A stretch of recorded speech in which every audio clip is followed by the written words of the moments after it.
I can tell you guys a little bit about how this event came to be. We decided to explore youth agency in and outside of traditional art spaces like museums or nonprofit organizations. We wanted to hear directly from the youth who are part of these programs and their perspective on teen art opportunities in Chicago and what resources they look for, what makes teen programs exciting, accessible, and most importantly, we asked each of our youth presenters to consider the larger question behind me: what does it mean for an art space to be youth-led? We hope that this event has a lasting impact on the conversations in Chicago about how teens can become equitable art leaders around the city.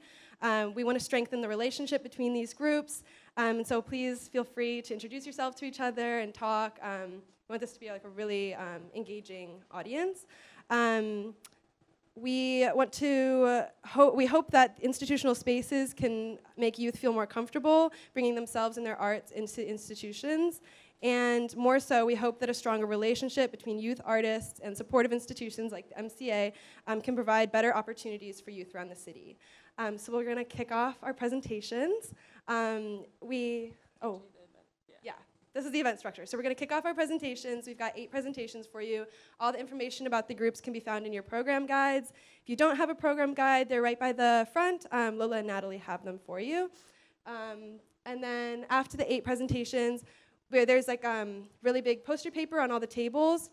And we hope that you guys can kind of gather around a common question, discuss what you thought about the event, maybe come up with some solutions or ideas, and have a chance to talk further.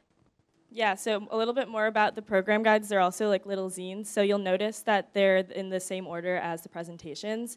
But also each presentation group has 2 pages dedicated to it in the zine. So one page on the right-hand side, or on the left-hand side, excuse me, has just like a brief description of the work that the organization is doing. And then on the right-hand side, there's a question that these youth groups wanted to pose to you guys, the audience.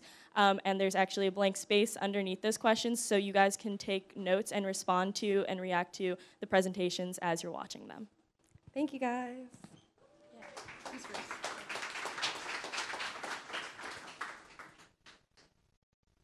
Hi, I'm Sarika.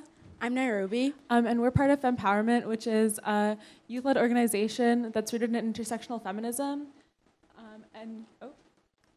We work to create discussion spaces for youth in Chicago surrounding current events topics, and we host different fundraisers, and we sell shirts and buttons, which can be seen in the back. Shirts are $15, buttons are $1, and the majority of the proceeds are going to races.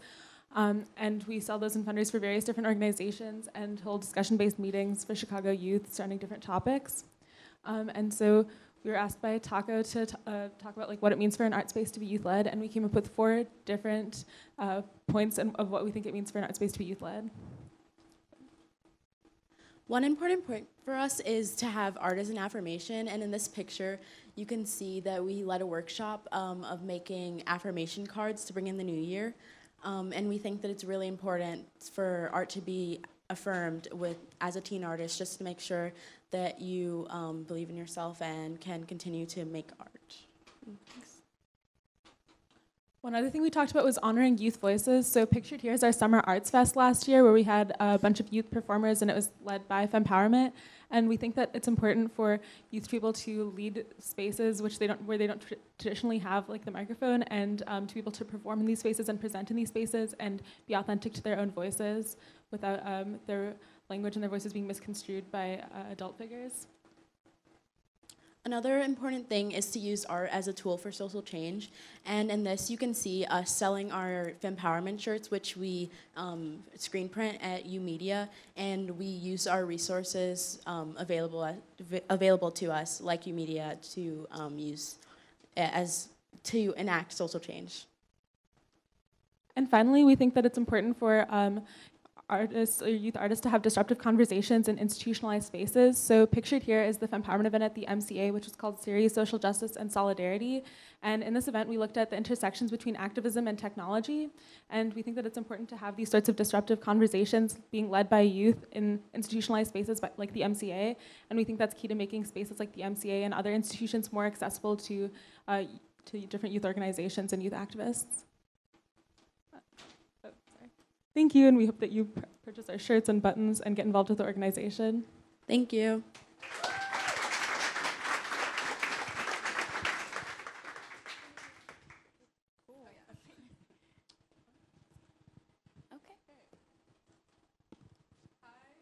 Hi, my name is Rachel. I'm from the Teen Arts Path. This is Michaela. We worked on the council this school year. It was awesome. So in order to be like on the Teen Arts Path Council, we have to attend like 75% of the meetings. We have to attend like 6 live performances, and we have to go to like different performances like as a group. We have to like be an ambassador in our own community as well. So we just need to talk about TAP events like this, or just talking to your cousin or your friend about like what it means to be going to a show. Some of the projects we worked at Teen Arts Pass include sketching and producing our own commercials. So we went to Ruth Page Arts Center and filmed discussing our card and its benefits, consulting on ways to promote TAP. So we did a panel at the Harold Washington Library led by Tracy Hall and the Joyce Foundation. We find ways to increase teen involvement through TAP and other programs like the ones here. And we increase and improve social media presence, so where we post and when. Finally, we aided in the design of the TAP app, which is coming soon. So basically the layout and the graphic designs, everything that we found was important to look at and discuss what would be the most interesting for teens. Right. So youth input for programming. We found that the most important thing was mutual respect between adults and teenagers. So when teens go into spaces wanting to learn, we become respectful, like the most respectful people, and it's just the trick in really creating an efficient environment for both adults and teens is just creating a welcome environment, an environment where everybody feels heard, and it's a gateway for just creating an efficient environment. Youth leadership and growth is another important idea. We decided that teens and young adults have the most space to grow and learn into themselves, and feeling passionate about something is also, it's really, okay. It's just like, feeling passionate about something is the most important feeling that like anyone can really have. You know, when you feel passionate about something, it's a gateway to just like create the most efficient and just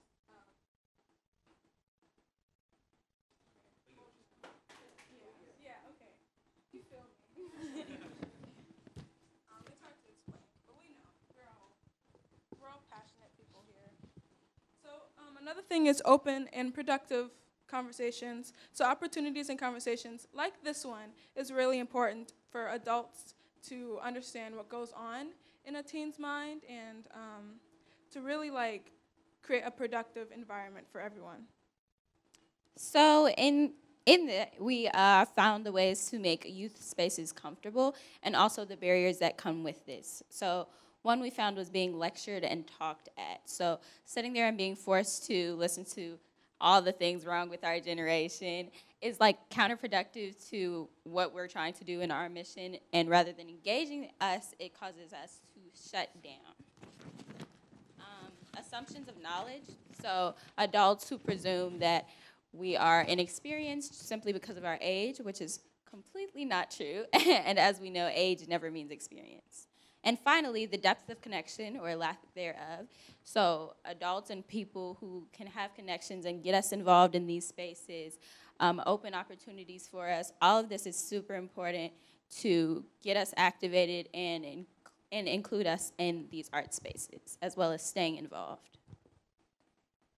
So some of the comforts that come with these barriers is just having accessibility to certain materials and people that can make you feel welcome in an adult space. And representation, like having a council or having like organizations specifically made for teens to voice themselves, is really important in this. Support systems for teenagers is really important as well, because support systems just make teens feel more comfortable and welcome in environments, and that leads to more effective procedures. showing strategies to break these barriers. It's just talking to people and having a conversation and having good communication, and presentations like this to get over points is really important, just to talk about solutions to the problems that we face. So encouraging discussion like this in the long run, so having questions like this and having presentations that have overworking questions is really important to just encourage long-term discussions at home or with your own teenagers. And in the long run, it just helps future teens and teens today to just become the best person they can be, because the future isn't that far away. So, Thank you.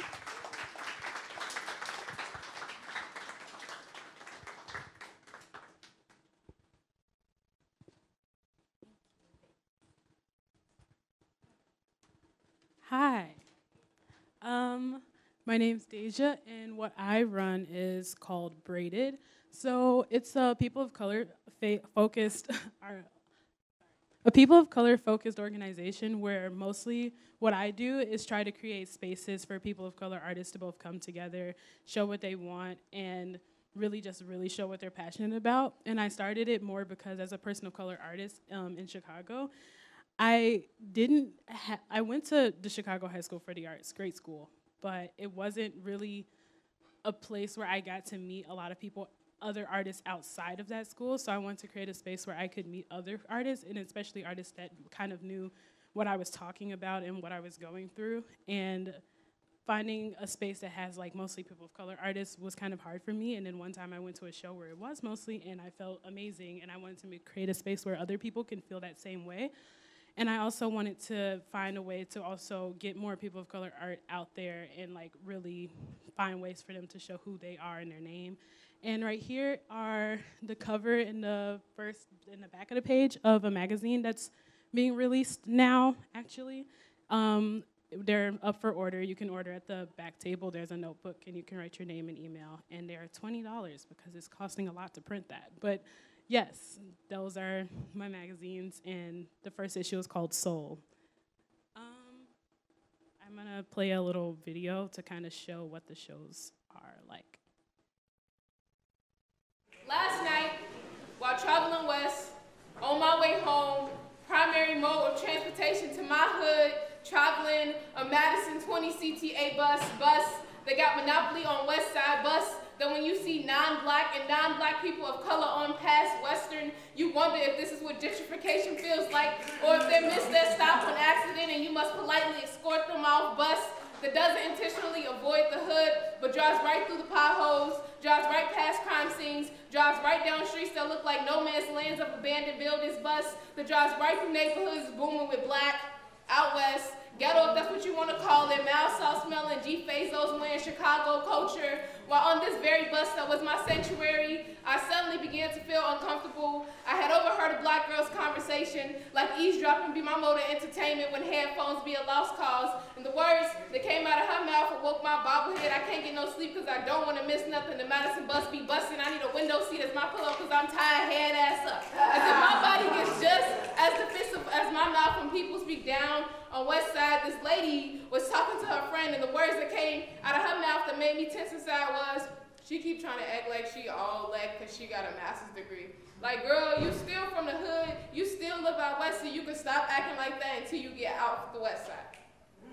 And immediately I was angry, because the words that came out her mouth implied you couldn't be a hoodlum and a Harvard graduate, that you couldn't walk in the street, speak woo out the bell when describing stories and still have a whopping amount of money in your bank account. It took all the West Side in me to not be like, on phone them shorty, you tweaking. Because the assumption that when you get on and move on and leave your hood behind, disregarded like Rodney do us is 1, 2 ingrained in our minds. Like, when I get on, it's no homies left behind. Like, when I get on, I'm on my Big Missing shit, 290 tatted across the neck. Like, when I get on, everybody invited to the Fifi and we whopping and we bopping and we footworking so niggas don't have to ask us where we from, because when they see us jumping in a hole, in the 402 Finito, they gonna know we from the shop.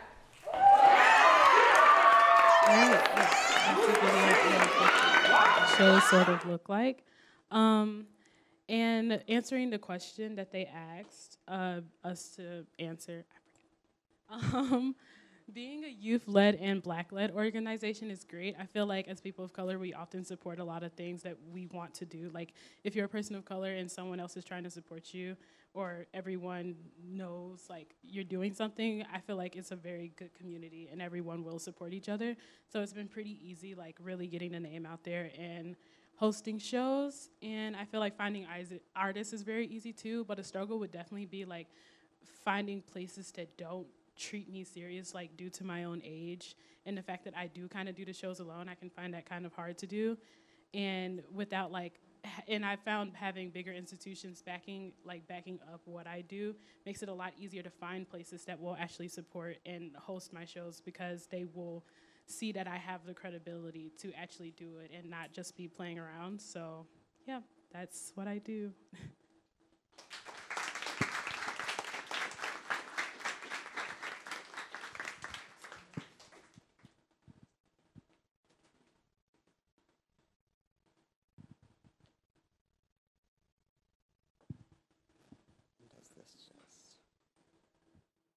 Hi everyone, my name is Ethan. I'm a 16-year-old artist and I'm a member of Intuit Teens.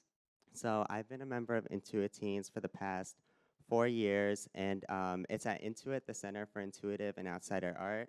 And so for those of you who don't know, outsider art is art by people who are self-taught, who typically do not make their art based on the mainstream art world and have their own like personal, unique visions that inspire them to make this art.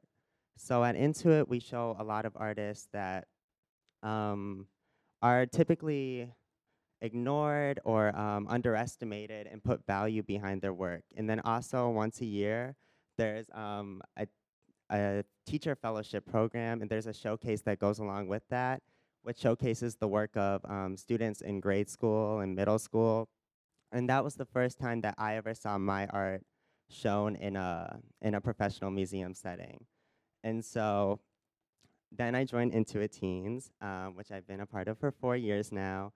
And when I think of Intuit Teens, I think it's really youth-led. And when I think of making an art space youth-led, I think about allowing teen programs or teen internships or anything with teens in the space, and allowing teenagers to work on projects that have long-lasting impact on the space they're a part of. And what I mean by this is allowing teenagers to work on projects that represent the museum space as a whole. For me, it's as an Intuit teen, I work on projects that represent Intuit as a whole and not just projects that represent my program, because then us teenagers start to feel less and less isolated from the space we're a part of.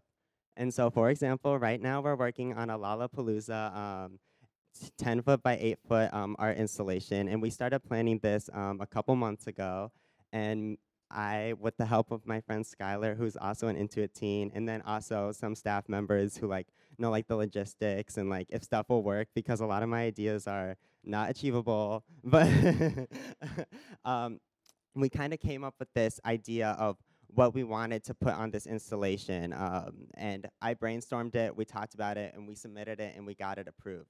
So right now, we are working on making this installation a reality, and we just, a couple weeks ago, led a teen-based discussion that was, what art did we want to put on this installation? What artists did we want to showcase? What elements did we want to put on there?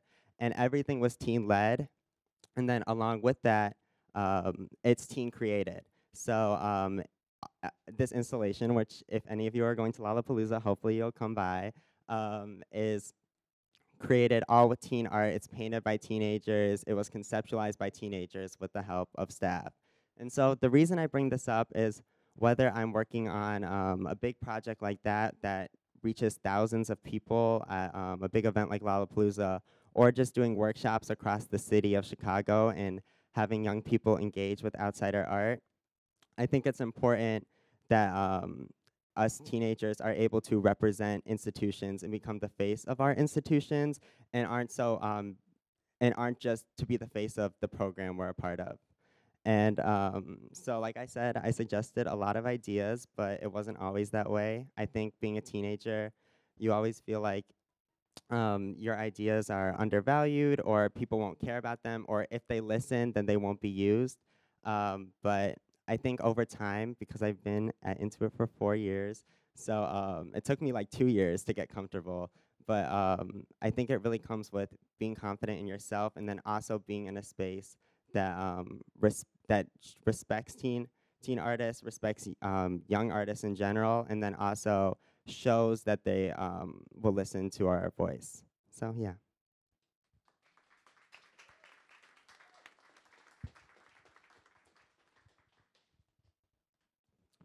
Hi, everyone. My name is Marquise Sewell. I'm a 20-year-old artist with the National Youth Art Movement Against Gun Violence, also known as NIAM.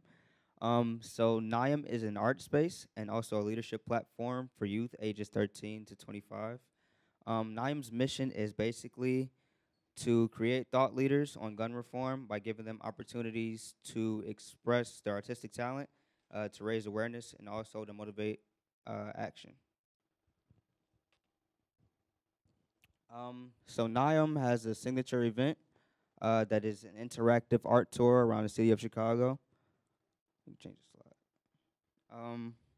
slide. So each artist basically gets a billboard or two to put around the city wherever they want, and the public can just come and interact with them.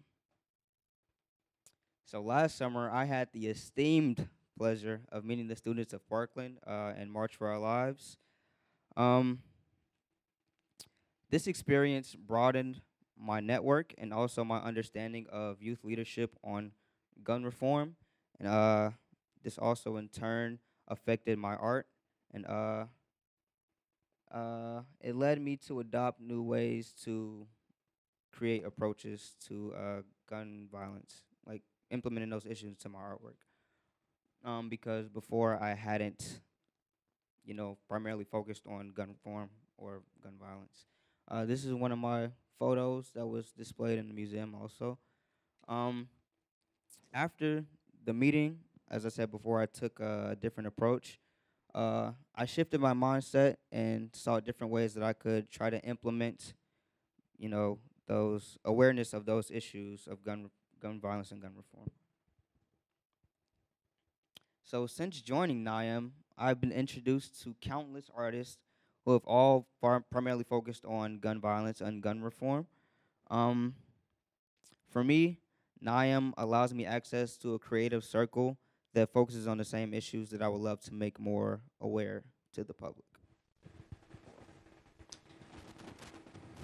NIAM isn't the first to do this, but it's definitely one of a kind. NIAM gives youth the opportunity to express their feelings about gun reform through art. Hi, my name's Alexis Miller. I'm 22 years old. I've been with NIAM since last year. I've assisted Janice Samuels, our founder, and Liz Gomez, another NIAM artist,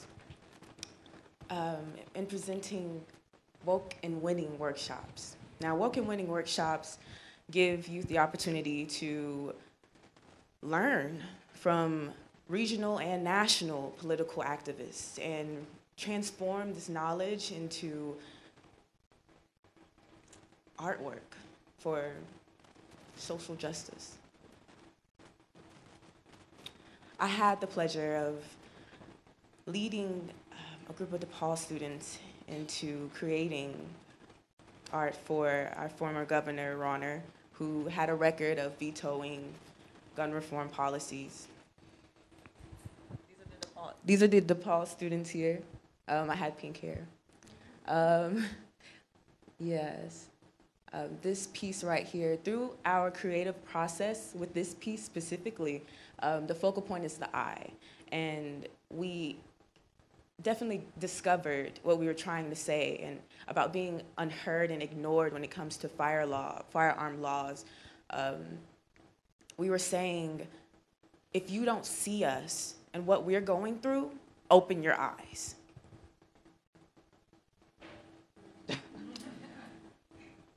The empathy we got to feel that night, that evening, with learning about our state representatives and making art as our responses, is the healing factor of NIAM. It's how we break down barriers.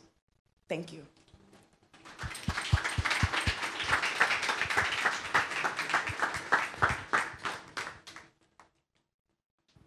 Hi, I'm Nicole. I'm 19. Hi, I'm I'm Zimra. I'm 17. I'm Michael. I'm 15. And we're a part of Teen Council, a group of 15 teens who come across from all over the city, and we are trying to make an inclusive museum setting. We work creating teen programs, events, and different contests just to invite teens back into the museum, a pretentious place as it may seem, but we're trying to make it a welcoming space for everyone. Over the years, Teen Council has changed. We've had several programs, including Reimagine 24, which was a art contest and also then became an art night where teens would have to apply and they would participate in these programs that we would curate. But that was a good step for teen programs, but we also agreed that teen programs need to be more accessible, and we need to invite teens rather than make them apply to just a one-night event. So that came to the idea of Teen Hangs. So I've been on Teen Council for now. I'll be in my 3rd year this coming year. But we began with Teen Hangs in our 2017-2018 year with our Thursday night hangs. The year after that, this became our main focus, which was this past year. And basically the goal was to be able to create a relaxed environment for teens, made by teens.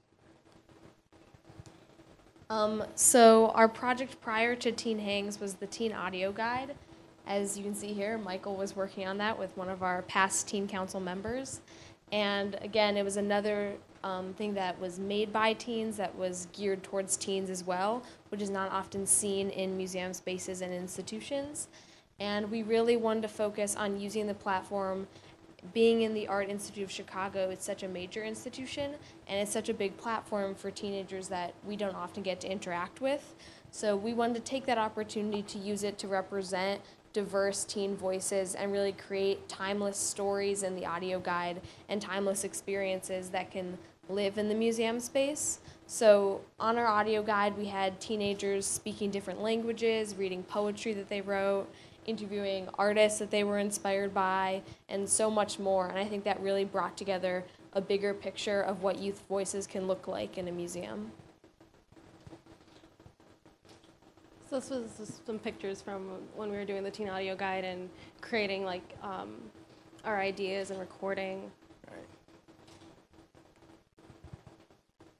And then as Michael mentioned, our teen hangs after our audio guide, we wanted to focus more on getting teenagers physically into the museum space, because earlier we just managed to get teen voices circulating in the space, so we thought this would be an important next step.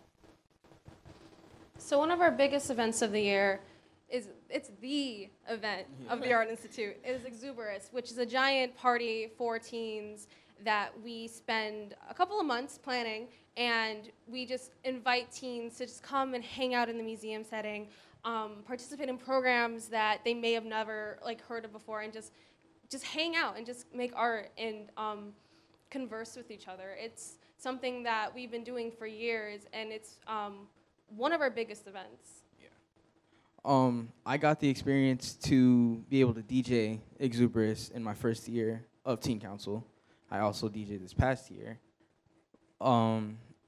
It was a great experience, especially for my first year coming in and getting acclimated to the museum and the Teen Council as a whole, because it was just really nice to be able to see all the different types of teens that we bring in and have them be able to do something. Like, they weren't coming in just to view the museum, but there were things made for them to be there. And I just really enjoyed that, and I think that was a really important aspect of the museum and the Teen Council that I've enjoyed so far. Yeah, and also during Exuberous, that's Michael DJing. He did a great job, and that was also really special because it was rare to see a teenager actually DJing an event for teenagers. Yeah, we had a bunch of institutional pushback from, I'm trying to get that. I think you can speak on that a little bit. Yeah, at first it was I think it was new. It was the first time that Exuberance had a DJ that was actually a teenager. So at first there was like there was a little bit of hesitation, but once we got there and did it, it was great. Everybody enjoyed it, and so it ended up working out for the best. Yeah, and I think that's kind of a theme of getting youth to work in museums because, you know, there might be some hesitation or pushback, but I think in the end it often works out and it shows something for the better. Exactly. And then this was also me during Exuberance. We have teen-led tours during the event, and they're also going to be an idea for the future of Teen Council this upcoming year. And it's really just getting teenagers to then not only attend the museum or get there physically, but then to really get there and interact with the artworks that we have in such a massive institution like the Art Institute. So it was really unique for me. This was my first teen-led tour experience at Exuberance as well. And for it being my first time, it was really exciting to see the reactions from teenagers and even just random adults in the galleries. And they were really interested in what my teen perspective was and then what the people on my tour were thinking about artworks and how they wanted to interact with them. And I think the main takeaway from that is that the next step for teen programs, at least at the Art Institute, was then to kind of bridge that gap between teens who were working there and then the general public or your average museum visitor. Teen Councils gives us the opportunity to share our voices, but when we're working with Maura and Hillary, they never ask why. It's always like, how are we going to do this and how can we support you through it? They never tell us this isn't possible. They always give us the support that we need to be able to do these projects, and I think that's something that's important to have throughout like all programs, is just never saying no, but listening and supporting through like teen ideas. Yeah, giving it a try. Yes. Thank you.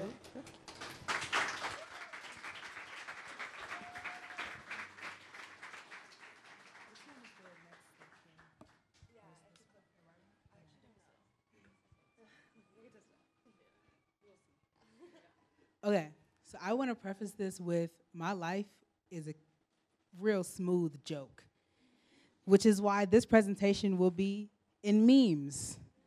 The first meme, you can't even read it, but you don't even gotta worry about that. You gotta worry about volume up, so everybody should be listening. I also want to say that you can interact with me. If I say something, snap. If I say something that you like or you enjoy, say, I don't know, whatever you wanna, however you wanna get that energy out. My name is Ari. I am a non-binary poet and teaching artist from the South Side of Chicago. And I'm here to talk about my experience leading young folks. Well, I'm 19, I don't know if I said that. But leading people who are in high school still, so they're only a couple years younger than me. I teach this After School Matters program with my partner Kennedy right here. And we're both very young. And I could talk about how we face adultism and how we face this immense ageism and how it's condescending a lot of the time. But I think what I really want to talk about is the joy that I find in doing it. There's nothing like getting up and doing something that you enjoy and also being able to teach other people how to do it, regardless of how young they are, how old they are, whatever. And I think a lot of our conversation with youth is like, what do you need to do? What do you need to do? Like, just do what you want, G. Like, come on now. I think there's so much joy in just getting up and doing what you want to do. I have 2 jobs, and I hate one job. I absolutely hate it. I work tomorrow, and I am dreading it. But I have another job that I enjoy, which makes it all worthwhile. And that's just, I guess, the duality that I have with, like, doing things that I need to do and also doing things I want to do. But I think what's so important about being a young person, leading another young person, is how vulnerable they're able to get with you because we're on the same kind of field. Let's be honest, ageism is very real. Young people are afraid of adults. I am afraid of adults. And I think that there's power in just being young and looking at someone and going, we are here together. We both don't know what the hell going on. So let's not know together. And I think that that's just like the most beautiful part of it. What's another good thing? They be wild. Oh, they be so wild. The folks I teach, they just be doing whatever. Not necessarily, but I think it's because like they feel open enough to do what they feel. I think that's really what it is. And I never want to police them, and you try not to police them, because outside of these walls where adults exist, I'm looking at all of you. There's so much policing. And I just want them to know that in a space where I'm in, that they are free to express themselves however they feel. And I think that that's what it means to be youth-led, is to affirm their feelings and to affirm the fact that you are here with me, and just appreciating like where we are in the same timeline. But I guess here's a question. Do young people need adults to succeed? No. But we do need this. Money. We need money. We need resources. When we were coaching our LTAB team, we won, by the way, period. When we were coaching the LTAB team, it was very difficult for us to have just a space to practice in. We had a classroom, but if we were not there with somebody older than like 21 or somebody, then we could not practice. So that means we were practicing in the park. We were practicing in my basement, which was dirty. We were practicing in our teammates' basement, and it was just really unfortunate. And I do think that our season could have went a lot more smooth if we just had a place to call home. And I think that that's one thing that if you don't want to lead youth per se, or you don't feel like you're that person, I do think that if you are able to give resources, then do that. If you are able to give your time, do that. A space, do that. Because that is the most tangible way to help folks. Also, if you don't have money, what can you do? Give me. You can combat adultism by affirming young people's voices. Just like go up to anybody who presented today and say, you are transcendent. You are amazing. Keep doing what you're doing because you enjoy it. Because you find, like you have passion. And I think that like that's the number one way, at least in my mind. Another one would be to make room for the young people in your life to take the lead. Like there are so many age bars. We were going to B&V and I couldn't coach there because I'm 19 and you need to be 21. And I think making literal room for young folks to be able to lead is like the most tangible way to do that. Another one is to check yourself before you wreck yourself, period. Okay? Check the way that you speak to young people. You can talk, like you don't have to, I don't know, you don't have to adopt slang. You don't have to do none of that. But you just meet them with respect. If you have to, pretend that they are 30 years old and they're going through a midlife crisis also. Meet them with that type of respect. Yeah, 30, I guess. And I think that communication is the best way to let people know in general, especially young folks, that you are there for them and that you care about what they're doing. And I think that that's just like the number one overarching theme, like that whole, the more you know rainbow, isn't that? It's show them that you respect them. Show them that you care. I think that's all that I have. Yeah. You can clap now.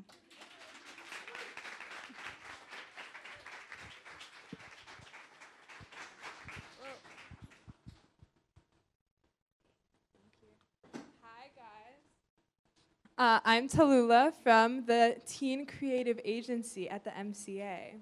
Pretty fun, we're right here.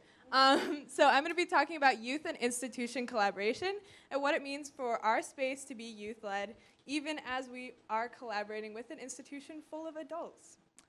So, what does effective youth institution collaboration look like? Here are some photographs. But also, I will tell you a little bit about what that means to me. So first of all, respect and people listening to us and people hearing what we say, not just like letting it go in one ear and out the other. So in the MCA, they give us a lot of time and they listen to what we have to say. And we also use consensus process in a lot of our decision making, which is basically they don't make a decision without talking to all of us and making sure we're all on board before we move forward. And also, the great thing about the MCA is instead of having leaders who decide what the program will be, they have leaders who tell us what we have, and then we build from there. So we are given a platform as youth to create what we need out of this program and out of the MCA's resources. So what are the benefits of having a youth art program in an institution? You might think, yes, I can do all of this by myself, which is true. You can make an awesome program by yourself, as evidenced by many people here who have already told you that. However, it is much easier with visibility, access, and funding. The three things that the MCA does really well for us. So the first is visibility. Obviously, being on the website is one form of visibility, but visibility in the museum space, being in front of people who come here with our public programs. And then also visibility as in them supporting us, giving us space upstairs in the studios to do our work and to make whatever we want in the museum space. Second, accessibility. So they give us a lot of opportunities, learning in the museum, immersing ourselves in contemporary art, but also learning about art communities in Chicago. So we spend a lot of time on Recon, which is going outside of the MCA, learning about other art programs, visiting other art programs, and working with other youth. Finally, funding. We all love funding. So that helps make our programs awesome, bigger, better, have more materials, have more capacity for people, and also gives us stipends, which makes the MCA more accessible for all of us, so we can get here, get home, use transportation.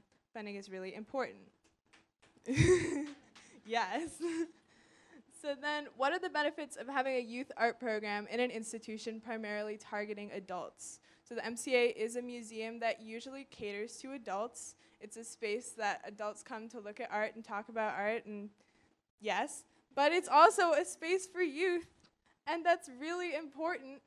So bringing youth visibly into a museum like the MCA and showing the visitors that come here that the MCA is a space for youth, not just for adults, is awesome. Also, we get to have these really interesting, intense conversations with adults about what youth think and what our ideas for the future are. Like we had a program about capitalism in here, and it was really interesting to see what adults think about that versus youth. And finally, it makes youth more welcome in this space that is often very elitist and not available to them. Oh, sorry. How can youth have a stake in adult-run institutions? There are many, many ways, one of which is this badge. So having a badge being paid by the MCA makes us feel like we have as much agency and as much stake in this institution as any other adult in this building. Secondly, as I said before, respect and listening. Not only are we able to speak to visitors here and they trust us to put programs on in the museum about whatever we're passionate about, but we've also spoken to donors, and we speak to Lisa, who was the deputy director of the MCA, and we run through things with her, and we talk to all of these important people about what we think the changes in the MCA should be. So not just talking to visitors, but talking to the people who can create huge institutional change in this museum. Additionally, community. So these are some really cute pictures of our group, which is basically a family. Over time, we really bond because we come here every Saturday for the whole year. So we become a family, and that gives us a huge stake in this institution. And also, the post-TCA opportunities are really visible, and that makes people committed to the MCA as well. So one of them is TCA Apprentice, which I am now. After your 2 years in TCA, you can become something between a TCA member and an intern and really pursue your passions while working in the MCA still. Then there are also positions available as security or as people who are greeting at the MCA, so jobs, viable jobs in the museum. And then our leaders are really good about giving us opportunities and letting us know when there are chances for us to work in the museum or at other programs around the city. So it's really amazing that they share all of these things with us, and that makes us feel more invested with the museum.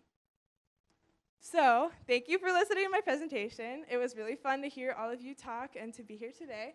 So here is a link, a QR code.